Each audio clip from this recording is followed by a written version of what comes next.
Salam alaikum chers amis, j'espère que vous allez bien.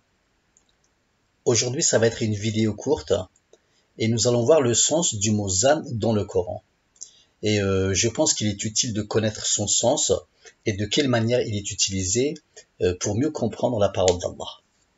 Et justement en parlant de zan, et avant d'entamer le sujet qui est relativement court, j'aimerais d'abord parler de certains académiciens historiens que je vois sur les réseaux sociaux qui se permettent de contextualiser les mots du Coran. Je vous parle d'une dame d'un certain âge, vous la connaissez peut-être. Elle faisait partie de la trentaine de personnes qui ont fabriqué le Coran des historiens. Elle raconte que des bêtises à son âge. Elle n'a pas le niveau à contextualiser quoi que ce soit du Coran. Là, nous ne sommes plus dans le domaine de l'histoire, voyons. L'histoire et la religion sont deux choses différentes. Je ne sais même pas si elle est lucide quand elle parle. Elle s'est même improvisée astrophysicienne. Elle a dit qu'il n'y avait pas de miracle scientifique dans le Coran et que le Coran ne parlait pas du Big Bang. Elle a tout à fait raison.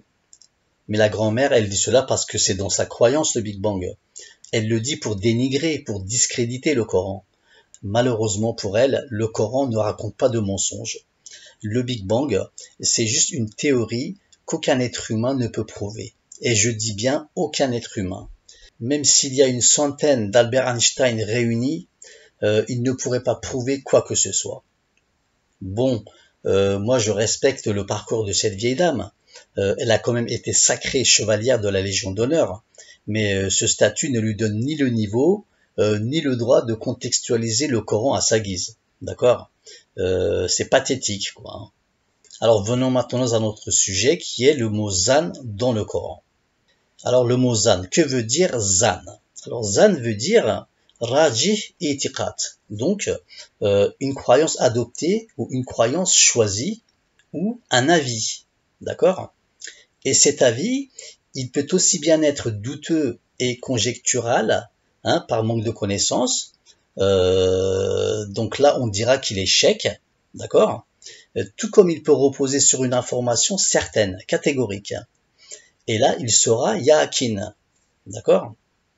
Et par conséquent, le mot zan, il peut être utilisé dans ces deux sens opposés, vous voyez?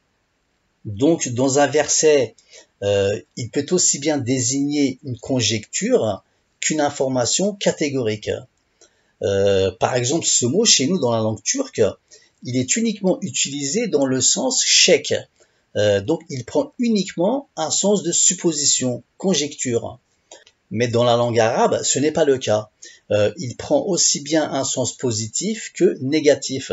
Donc, aussi bien shek, conjectural, que yakin, donc une information catégorique. D'accord? Shek, yakin. Shek, yakin. Retenez bien ces deux mots, ces deux termes.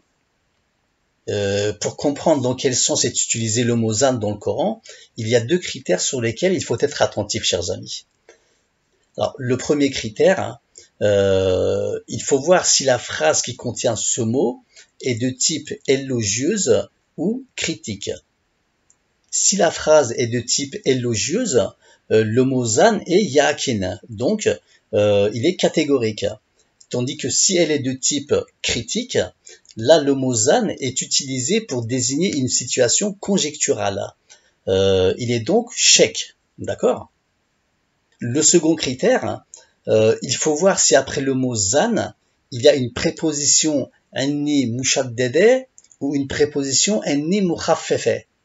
C'est-à-dire que dans la phrase, si le mot zan est suivi de préposition anni mushaddede, comme inne ou enne, c'est qu'il est yakin. Donc il prend une forme catégorique.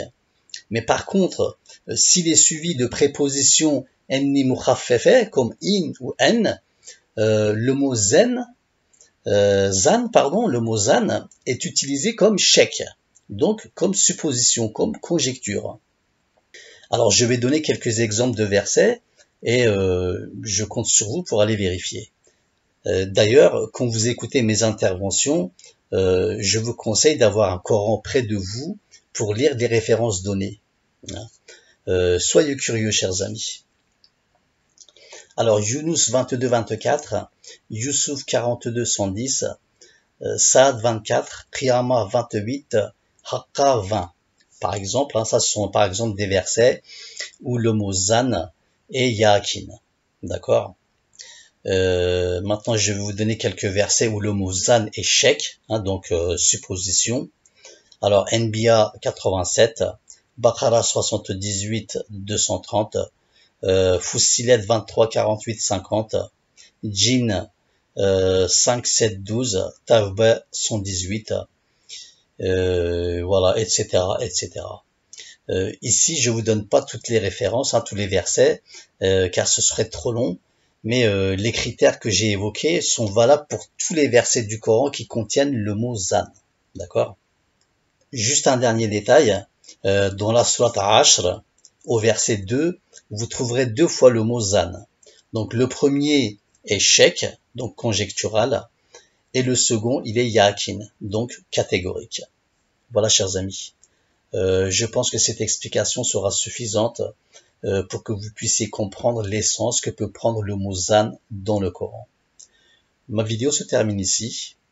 N'oubliez pas de liker et de partager, s'il vous plaît. Je vous dis à bientôt. Qu'Allah Azza wa Jal vous accorde ses bienfaits. Assalamu alaikum wa rahmatullah wa barakatuh.